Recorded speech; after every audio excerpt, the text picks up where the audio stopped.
Ayan po mga kabayan, napakarami pong bunga nitong mangga, itong Indian mango. Grabe, dito na po ako sa Pilipinas. Magandang araw po mga kabayan, welcome po sa Pinilakan Lakbay. At ngayon naman po nagdidilim, bakasyon na bakasyon, di ba? Ang dami pong bunga nitong mangga nito, punong-puno po. Pakita ko po sa inyo mamaya. Dito na po ako sa Pilipinas. Naglinis po kanina ng madaling araw dito sa harap. Pero hindi ko po masyado yung distress po yung sarili kasi bawal po sa kapatagtag. May jet lag po, baka magkasakit. Hindi ka tulad po kasi nung nakarang umuwi ako, naglinis po talaga agad ako kaya nagkasakit. Pero ngayon, linis po ako dito sa harap at libot-libot po tayo. Pero pakita po sa inyo muna itong bunga ng mangga. Napakarami. Pero hindi po sa akin po ito. Sa pinsan ko po. Ayan po mga kabayan, di ba? Punong-puno po ng bunga, grabe. Pwede naman daw po kumuha dyan. Pero puno mo ng mangga ka naman po sa likod. Marami naman pong bunga. Diba? Napakarami, grabe. Ayan po. Diba? Ayan, dito po sa harap. Nagawa na po ako dito. Paunti-unti lang po. Ayoko po man ang peresena ng sarili ko. Ayan. Ako po ng dilim. Kakaiba pong panahon dilim. Summer. Tapos ganyan. Tanong mo na kasi napakainit po talaga kanina. Plus 36, 37 po ang temperature. Misa, umabot daw po ng 30, 39. Sa iba po nagpo-40. Grabe. Kanya pong papaya sa harap niya. Mag-ayos din po ako dito ng mga halaman. Patanin po kasi ko sa isang pamangkin ko po ng mga gulay-ilera ko po dito. Yeah. Excited na wow. Dito naman po sa malapit sa palaisdaan ko po. Gubat na rin. Kasi nga po yung lupa po dito mamasa-masa tapos maaraw kaya bilis mo maglakihan ng mga halaman na yan po, mahangin. Uulan talaga.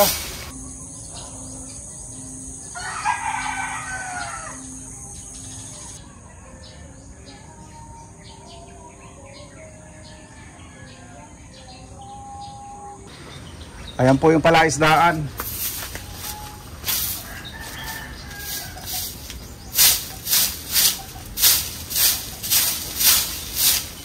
Sarap po napakaramdam sa ganung lugar. Kasi sariwa yung hangin.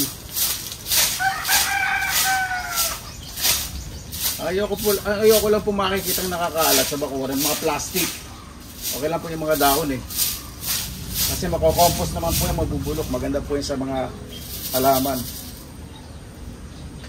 Ganda.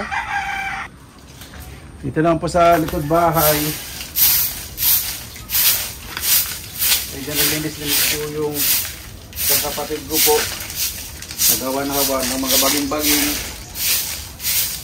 Mainit din po kasi panahon eh. Pag alas 8 na po ng umaga, kanina nako. Napakainit po.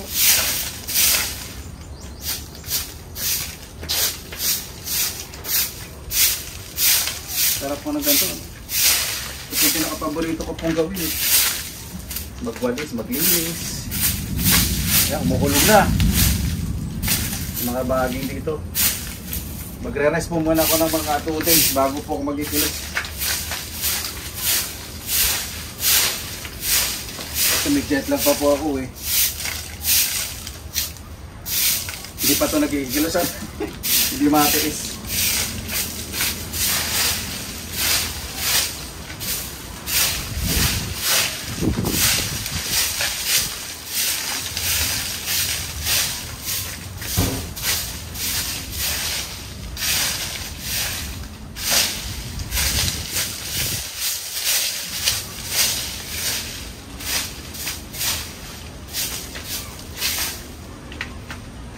Yan.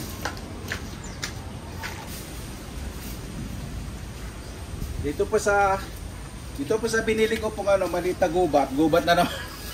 Diba nung malis po ako, nagpahawan po ako dito. Yan na naman po. Bukas magpapahawan ako. Saka itong pond. Itong kalahati. Ito na napapampak ako para gumanda po yung mangga. Yan na po, napakahangin. Ito po. Dito po tayo sa kabilang gilid ng bahay ko. Ito po yung mangga oh. Dami pong bunga oh. Hindi ko po makuhanin yung taas kasi babagsakan yung dahon, mahangin. Ang dami oh. Dali baka madulas.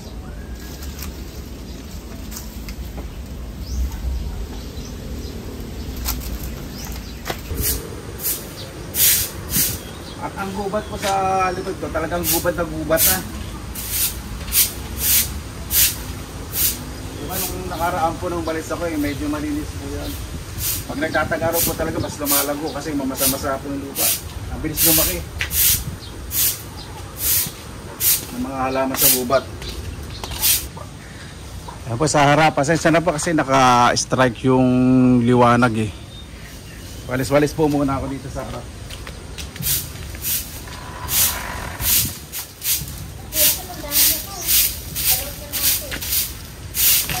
Ito pa yung ginagawa ko pagdating ko po talaga. Maglinis, magwalis.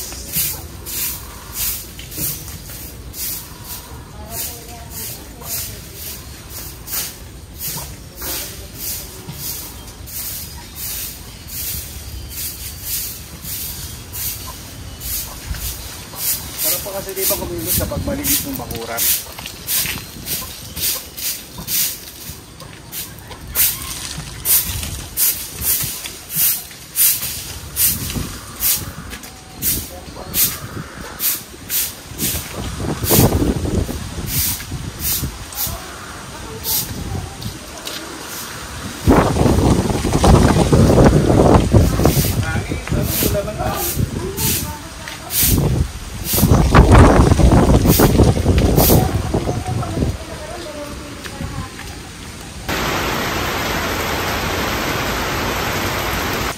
Ayun po, di ba? Pagmamalaki kay hinawan ko, di ba? Inis.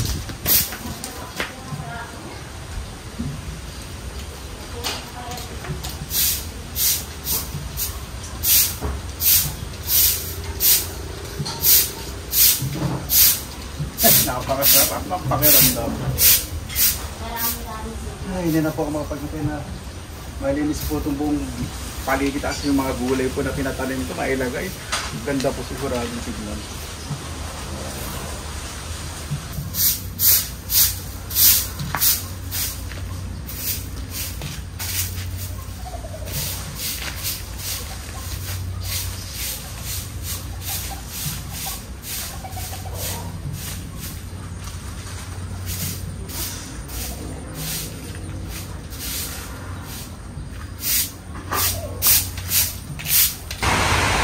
O, diba?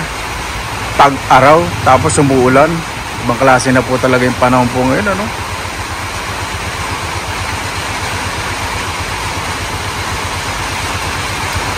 Nako, ayun po yung ayaw ko maamoy, yung alimaom. Baka magasipon po ako.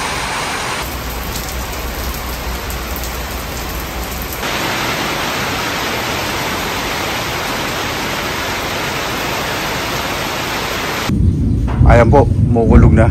Ito po yung harap. Ito po yung papayang tinanim ko nung nakaraan. Diba? Laki na. 2 buwan mahigit lang po yan. Ganda po ano. Itong bonsai ililipat ko po ito kasi nakakanlungan ng dahon ng ampalaya sa iba pong halaman sa mga succulents. Mag-a-arrange po ako. Tapos may mga natira pang kamatis. Ayan, may bunga po yan. Hilaw yun yung. Tapos itong mga bulaklak na to, yung rose. At yung grapes po na tanim ko, yan. Kaya nanayan ko pag gumapang muna sa bakod. Yan. Tapos itong mga patay na puno ng katuray, tatanggalin ko po para lumawag. Tapos maglalagay po ko ng additional lupa. So, meron pong talong dyan, sitaw. Tanim po yan ni Papa. Yung sitaw, sili, talong. Marami pong bunga itong mga talong eh. Ayan o. Ayun pa po, dami. Tapos itong siling, ewan ko kung anong klaseng sili po ito. Hanggang po yan eh. Tapos may papaya po dito. Tapos yung ano po, yung bayabas na mini na 2 bangon mahigit lang, Laguna po agad. Nilipat ko po dito na narangan, kaunti lang. Kaya itong kalamansi ko, nililipat ko po ito. Pag umulan maganda, malilinis po yan. Baka binahayan kaya na-insect yung katawan, huwag masanang mamatay. Nilipat ko isang papaya doon. Ito po pinalinis ko diba nung nakarayan po. Gubat na gubat. So yung mga tanim ko pang bata ito, nag-all na sa ampalaya. Wala na po. Kaya nagtanim ang father ko na mga sitaw. So lilinisin ko lang po. Ililipat ko po ito. Yan po. Ayan. Yung puno ng maganda yung bunga at gubat. Yun po yung mga gamit dito papalinis ko rin po. Siyempre pag wala po ako, hindi nila magalaw, natatakot kasi sila, siyempre baka may mga ahas. Hindi po ko po kasi dyan yung mga bote, mga bakal, mga pinagpiyasan ng tiles, yung mga kusot. Tapos yung dalawang ilang kapo, yung bunga na nabagsak daw po kasi sobrang hinugan. Tanong ko po mga saging doon, ayoko po pumunta doon sabi nila ko pong gubat kasi mataas po yung mga damo. Takot ako, may nakatagong mga kung ano. As dito po sa likod, walis-walis lang po sa konting linis. Ito pa paggawa po ako ng daan dito. Ito pa si semento ko po. Tapos yung gilid, puro tanim na lang po yung semento. Parang raised bed. Tatanim po ako dun. So bago ako umuwi sa Finland, ayos na po. Pagbalik ko po uli, bago mag-birthday si nanay, ayos na po rito. Tingnan natin yung, yung bignay o bugnay. Malaguna. Ito. Bulaklak. Kulat din po yung kamyas. Wala na pong bunga pero nung nilinis ko po nakita po ninyo, di ba? Ayan, ganda. Tapos gumanda po yung tubo. Papatambak po. Ito po. Papadiretso ko na po yung daanan po dito para sinanay yung wheelchair niya makaikot-ikot po dito. Ito. Yung mga ibang pinagbasyuhan ng pagpapaayos sa ilalim po. So ito po yung palaisdaan. Ikot po tayo. Yung papayan taas na po. May bulaklak na dragon fruit, lumaguna. Yung mga tanim din pong talong. Ito yung mga suha, malaguna rin po. Ganda po yung yung langka, lumago po yung mga dahon. Ito po, yung palaisdaan. Kakuha lang po ako ng feeds para makita po ninyo. Tingnan natin gaano kalalaki na po yung isda. Tsaka po muna tatapat. Wag po muna sa pagmumukha ko dahil medyo na pa ako haggard Ganun style pa Yan, tingnan natin. Yung mahito doon malalaki na. Ayun. Mali yata hagis ko. Mali hagis ko ng feeds. Napunta sa kangkong. Huwag po tayo. Hindi tumama dun sa Sensya na po Hindi po muna natin yung nature sa paligid po ng aking tahan. Ayan. Ayun. Ayaw kayang kakain. Nasaan? Tingnan natin. Ayun. Gumagala magburami. Mamaya hito na yun. Sasap natin. Wala. Kapapakain lang kasi ng hito So ayan po yung pasensya na po sinom ko. Yan, ito po yung palas. Yung po yung bahay po ng kapatid ko. Yung pinapaayos po. Yun. So para nababantayan din po at nakikita nila at gusto niya po talaga dito. Kapatid ko pong bunso. Siya po kasi nag-asikaso po papagawa po ng bahay. Ayan naman bahay niya naman po. Kasi dito po siya makaka-relax po siya sa pagtatanim niya. Mahilig din po kasi mag-alaman yun Yung mga bonsai nga po dito mga tanim niya Yung mga nandito sa gilid ng palaisdaan. Yan yung mga nasa taas. Ito ang ganda Ilang taon na kaya ito. Yung ganda po. Tapos may mga tanim nga po pala ako dito. Numalis po tayo. Mga siling panigang tayo pong bunga Ayan. Sa gilid. Doon. Mga siling panigang. Ito.